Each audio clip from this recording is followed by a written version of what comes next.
Trois choses qu'il ne faut pas attendre si tu ne veux pas échouer dans ta vie. La première des choses, n'attends personne. Je te rappelle que personne ne viendra t'aider, même pas Dieu. Il y a des gens qui veulent t'aider, il y a des gens qui veulent te soutenir, il y a des gens qui veulent que tu puisses aller de l'avant, mais ils attendent que toi tu fasses quelque chose.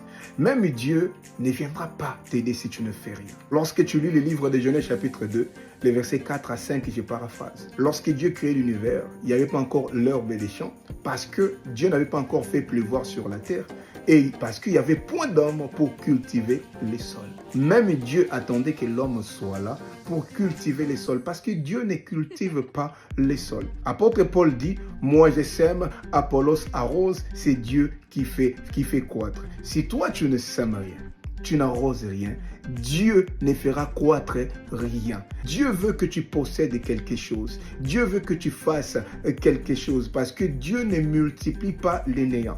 Même pour les apôtres, avant que Dieu multiplie les pains et les poissons, il fallait qu'ils puissent amener quelque chose à Dieu. Qu'est-ce que toi tu fais? Jésus a dit, on donnera à celui qui a. Et à celui qui n'a pas, on ôtera même ce qu'il a. Donc, si toi, tu ne fais rien, même Dieu ne peut pas t'aider. Dans la vie, lorsque tu as le courage pour avancer seul, pour progresser, même tes amis là que tu dis, non, ils ne veulent pas m'aider, ils viendront t'aider.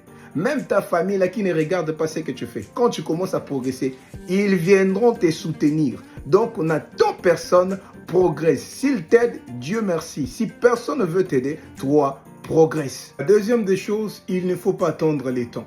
Non, j'attends les bons moments. J'attends que je finisse d'abord les études. Quand tu finis les études, non, je dois chercher un travail. Quand tu trouves un travail, non, je vais me marier. Quand tu te maries, non, je dois attendre un enfant. Quand l'enfant est là, non, il faut que j'attende qu'il grandisse. Il n'y aura jamais les temps. Donc, si tu attends les temps pour commencer, je t'assure que tu ne vas jamais commencer. C'est la raison pour laquelle tu as beaucoup d'ambition depuis les années passées.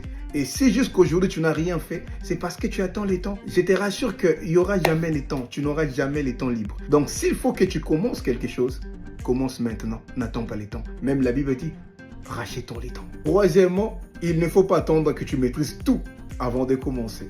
Si tu attends que tu maîtrises tout avant de commencer, tu ne vas jamais commencer. Car lorsque tu apprends un sujet en profondeur, au fur et à mesure que tu apprends, c'est au fur et à mesure que tu découvres ton ignorance. Quand tu apprends, tu te dis, mais j'ai encore beaucoup à apprendre. C'est la raison pour laquelle dans cette vie, ce sont les gens qui sont moins intelligents qui réussissent. Pourquoi eux? Ils n'ont pas peur d'échouer. Même s'ils ne maîtrisent pas, ils commencent. Il fait des erreurs, il apprend de ses erreurs, il avance et il réussit. Mais ceux-là qui sont intelligents, surtout ceux-là qui étaient intelligents à l'école, ils veulent tout maîtriser avant de commencer. Non, je dois peser les pour et les contre. Il a peur d'échouer. Or, dans la vie, si tu as peur d'échouer, tu ne vas jamais réussir. Parce que l'échec est la meilleure école qui puisse exister. Il y a certaines choses dans la vie, tu ne vas jamais les comprendre si tu n'échoues pas. Arrête d'avoir peur. Arrête de vouloir tout comprendre avant de commencer.